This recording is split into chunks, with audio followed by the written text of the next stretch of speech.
પુષ્ટિ પ્રવાહ મર્યાદા ભેદમાં આપણે જોયા કે જે પુષ્ટિ પ્રવાહ, પુષ્ટિ મર્યાદા અને પુષ્ટિ એના જે સ્ટેજ છે એ અપગ્રેડ થાય છે. તો આ જે ફલ બતાવ્યા છે એમાં પણ અપગ્રેડેશન છે કે જો ટીકાકારોના અહીંયા 8 પ્રકારના મંતવ્ય છે. 14 ટીકા છે સેવા ફળની, એમાં 8 ફળના આ રીતના જે આ 3 જ વસ્તુ બધે કહે છે, અલૌકિક સામર્થ્ય, સાયુજ્ય અને સેવા ઉપયોગી દેહ, વૈકુંઠ આદિશુ, એના 8 ભેદ બતાવવામાં આવ્યા છે.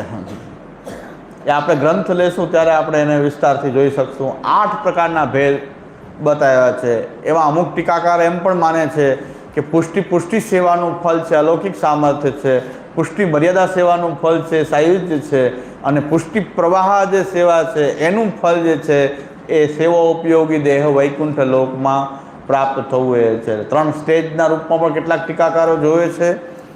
કેટલાક ટીકાકારો એમ કહે છે કે અલૌકિક સામર્થ્ય જો ફળ ન થાય તો દેહાંતર 2 પ્રકારના ફળ થવાની શક્યતા બધા માટે રહેલી છે. એટલે ભૂતલ ઉપર અલૌકિક સામર્થ્ય પ્રકટ ન થયું તો દેહાંતર સાયુજ્ય થશે અથવા સેવા ઉપયોગી દેહ વૈકુંઠ લોકમાં પ્રાપ્ત થશે. બે શક્ય. એમાં કાલ નિયામક નથી, ભગવદ ઈચ્છા જ નિયામક છે. પ્રભુ શું ફળ આપવા માંગે છે. જ્યારે આપણે મૂળ ગ્રંથ લેશું ત્યારે 8 પ્રકારના ભેદ એ ફળ વિશે કહેલા છે એ આપણે લેશું. અત્યારે આપણે આ ગ્રંથને સમજવા માટે જે જરૂરી 15 સૂત્રો છે, આ એક ટીકાકારોનો મત છે કે ભાઈ પુષ્ટિ પ્રવાહ, પુષ્ટિ મર્યાદાના આધારે આ 3 ફળ કહેલા છે. એવું પણ માને છે, કેટલાક ટીકાકાર એમ માને છે કે અલૌકિક સામર્થ્ય છે પુષ્ટિ સેવાનું ફળ છે, અને સાયુજ્ય અને સેવા ઉપયોગી વૈકુંઠ લોકમાં મર્યાદા સેવાનું ફળ છે, મર્યાદા ભક્તિનું ફળ છે. ખાલી તુલનાત્મક રીતે અહીંયા આપવામાં આવ્યું છે કે પુષ્ટિ માર્ગનું ફળ આ, એની સાથે મર્યાદાનું ફળ આ.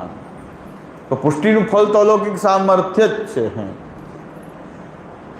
એક મંતવ્ય એવું પણ છે કે અલૌકિક સામર્થ્ય ભૂતલ ઉપર પ્રકટ નથી થતું, અહીં માનસી થાય છે, માનસી સા પરામતા થાય છે, અને નવીન દેહ પ્રાપ્ત થઈ અને પછી અલૌકિક સામર્થ્યનું દાન થાય છે. એવું પણ લાલુ ભટ્ટજી માને છે. દેહ છૂટા પછી નવું જ દેહ ધારણ કરે ત્યારે અલૌકિક સામર્થ્યની એટલે મુખ્ય અલૌકિક સામર્થ્યનું ફળ નિત્ય લીલાઓમાં પ્રકટ થાય છે. અહીં પ્રકટ, અહીં સેવા કરતાં કરતાં દેહ છૂટે, એક નૂતન દેહ પ્રાપ્ત થાય અને એમાં અલૌકિક સામર્થ્ય હોય છે. એવું પણ ટીકાકાર માને છે. હવે આ બધા ટીકાકારોનો અલગ અલગ મંતવ્યનું કારણ શું છે કે ભગવાન આ બધાની અંદર એક વસ્તુ કોમન છે કે બધી વસ્તુમાં કોમન એક જ છે કે આ બધું ફળ જે છે એમાં ભજનાનંદ જ ભરેલો છે. ભજનાનંદ જ અલગ અલગ રીતથી અનુભૂતમાં, એક જ રીતે નહીં, અલગ અલગ રીતે ભક્તના ભાવ અનુસાર ભગવાન એને ભજનાનંદમાં પણ એટલું વૈવિધ્ય પ્રદાન કરી રહ્યા છે. એના કારણે ટીકાકારોને અલગ અલગ ભાવનું સ્ફુરણ થઈ રહ્યું છે. તો ફળમાં પણ અલગ અલગ પ્રકારથી ફળાનુભૂતિઓ થઈ રહી છે. એટલે એ આપણો વૈભવ છે. ભગવાન એક જ રૂપથી ફળ આપે એમ નહીં, ભગવાન અલગ અલગ પ્રકારથી ભજનાનંદની અનુભૂતિ એ કરાવે છે. પણ ભગવાન કોમન છે, દરેકમાં અનુભવમાં આવતું ફળ તો ભગવત સંબંધિત છે ને ભગવાન જ છે. પ્રભુનો ભજનાનંદ અલગ અલગ રીતે એ લેવામાં આવી રહ્યો છે, પણ ભગવાન શ્રી કૃષ્ણ જ ફળ છે. અને એ કૃષ્ણરૂપ ફળ તો આપણને પહેલેથી જ પ્રાપ્ત છે. હવે એને પકડી રાખવાની આવશ્યકતા છે. દેહ, ઇન્દ્રિય, પ્રાણ, અંતઃકરણ, આત્મામાં એ અંદર પ્રવિષ્ટ થઈ જાય એ આવશ્યક છે. બાકી છે તો આ જ ફળ કે જે આપણા ઘરમાં બિરાજતા સેવ્ય પ્રભુ છે એ કોમન છે. હવે ફલાનુભૂતિના પ્રકાર જે છે એ બધા અલગ અલગ છે. પણ પ્રભુ તો કોમન, સેવ્ય પ્રભુ જે છે એ જ ફલરૂપમાં અનુભવ થાય છે. ઘર ઘર નંદ સુવન ફલ ફૂલ હો, સેવા વિધિ શીખય હો, કોણ રસ ભૂતલ પ્રકટ ભયો. વાત તો એક જ છે કે ફલ તો ભગવાન છે, પ્રભુ છે, આપણા સેવ્ય ઠાકોરજી છે. એ અલગ અલગ પ્રકારથી લીલાઓ દ્વારા ભજનાનંદનો અનુભવ કરાવે છે. એટલે ટીકાકારોના હૃદયમાં પણ અલગ અલગ ભાવ પ્રકટ થાય છે.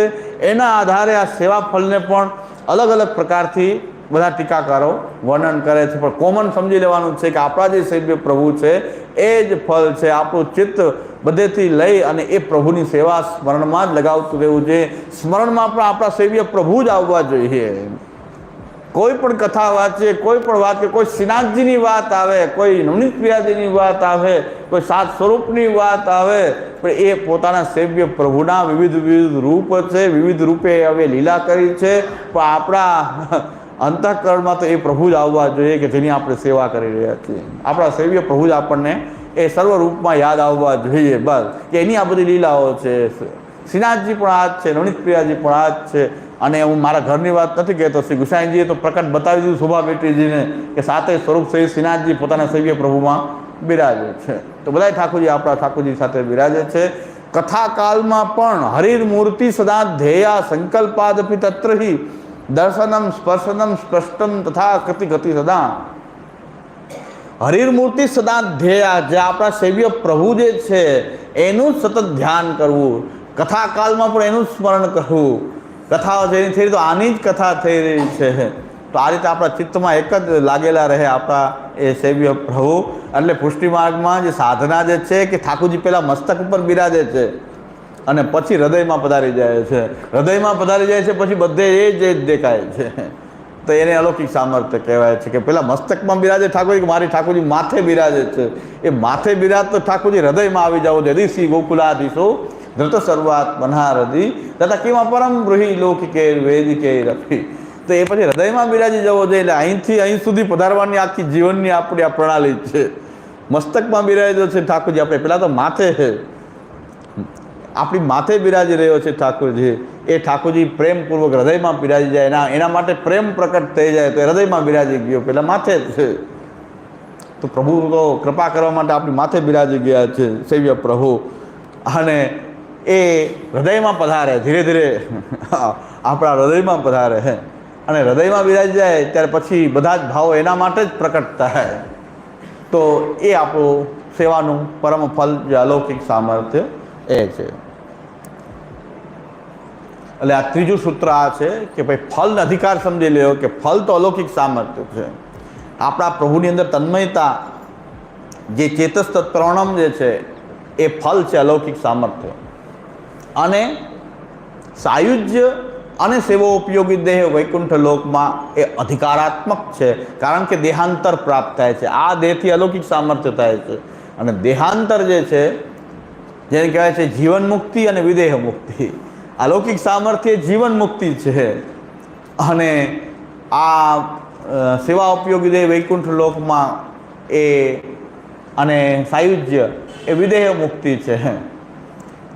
જીવન મુક્તિ છે આપણી આ અલૌકિક સામર્થ્ય. તમે જીવનમાં જ અહંતા મમતા તો સંસાર દુઃખ છે નિવૃત્તિ અને ભગવાનના પ્રેમ સિવાય એ પ્રેમમાં નિમગ્ન ચિત્તવાળા આપણે એ બની ગયા છીએ. તો એ જીવન મુક્તિ થઈ ગઈ. અને સાયુજ્ય જે છે તો બધી જગ્યાએ સમાન છે. સાયુજ્ય એ મુક્તિનો પ્રકાર થઈ ગયો. અને સેવા ઉપયોગી દેહ વૈકુંઠ લોકમાં પ્રાપ્ત થઈ જવો, પાછો વૈકુંઠમાં પહોંચી જવું, નિત્યલીલામાં પહોંચી જવું, આશ્રય થઈ ગયો. આશ્રય ભાવાપત્તિ થઈ ગઈ. જ્યાંથી આવ્યા હતા ત્યાં જ પહોંચી ગયા. તો જ્યાંથી આવ્યા હતા ત્યાં પહોંચી ગયા, આશ્રય ભાવાપત્તિ થઈ ગઈ. તો મુક્તિ આશ્રય અને જીવન મુક્તિ રૂપા નિરોધ. તો નિરોધ મુક્તિ ને આશ્રય, પાછું એ ત્રણ ફલ પણ એવા જ છે. એક નિરોધ રૂપ, એક મુક્તિ રૂપ, એક આશ્રય રૂપ. એમ પણ વિચારી શકે.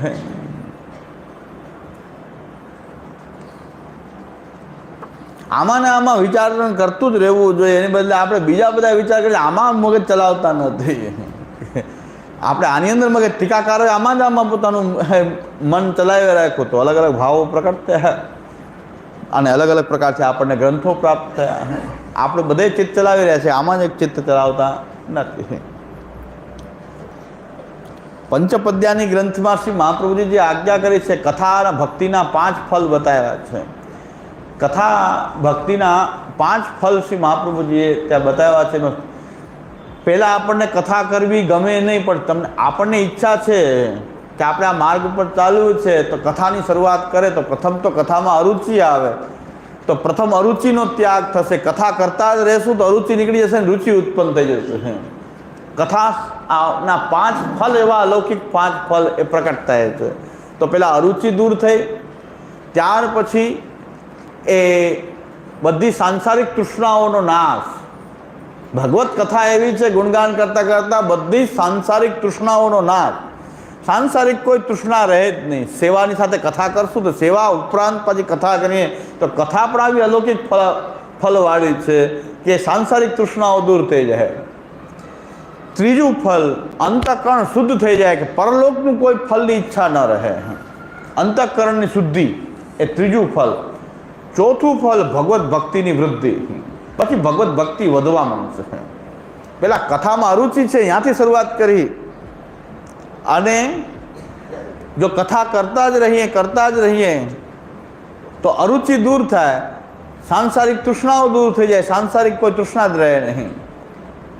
ત્યાર પછી અંતઃકરણની શુદ્ધિ થઈ જાય, ભગવત ભક્તિની વૃદ્ધિ થઈ જાય અને છેલ્લે ભગવત ભક્તોનું સખ્ય પણ મળી જાય. તમે ભગવત કથા કરતા રહેશો તો તમને કોઈ ભક્ત મળી જશે કે તમને કથા સમજાવશે, આપોઆપ મળશે.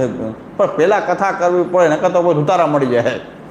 કથા ન કરતા હોય બહુ ભાવલા થઈ જાય કે લીલા ભણાવો, લીલા સમજાવો તો કોઈ ઉતારાઓ મળી જાય. પણ આપણે પોતે ભગવત ભક્તિ યુક્ત હોઈએ, આપણે પૂર્ણ કથા કરતા હોઈએ તો કોઈ ભગવત ભક્ત પણ મળશે કે જે કથા આપણને ખરેખર પ્રભુની કથા એ સંભળાવશે. તો શ્રી મહાપ્રભુ કહે છે તમે કથા કરશો તો ભક્ત પણ ખેંચાઈને આવી જશે, ભક્ત પણ ખેંચાઈને આવશે કે ભક્તે કોઈક મળી જશે કે તમને કોઈ કથા એ સમજાવશે. શ્રી મહાપ્રભુજી એ આજ્ઞા કરે છે કે હરિરાયજી શિક્ષાપત્રમાં આજ્ઞા કરે છે કે ભાઈ ભગવત ભક્ત ન મળે તો ગમે એને ભગવત ભક્ત માનીને સંગ ન કરવું. તો હરિરાયજીમાં આજ્ઞા કરે છે કે ભગવાન નામ એવું છે, ખાલી અષ્ટાક્ષર જપશો તો ભગવત ભક્તના સંગનું જે ફલ મળવાનું છે એ ભગવાન નામથી ભગવત કથાથી જ પ્રાપ્ત થઈ જશે. તો વાત તો આપણે જે જોતું હતું એ પાછું પ્રાપ્ત થઈ ગયું. તો અનધિકારી હોય, કોઈ અયોગ્ય વ્યક્તિ હોય, શંકાસ્પદ હોય તો એને ભગવત ભક્ત માની લેવાની ભૂલ ન કરવી જોઈએ. પણ પોતે ભગવત નામ ભગવત કથા પરાયણ હશું તો આપોઆપ કોઈ ભગવત ભક્તનો સંગ પણ ભગવત કૃપાથી થશે.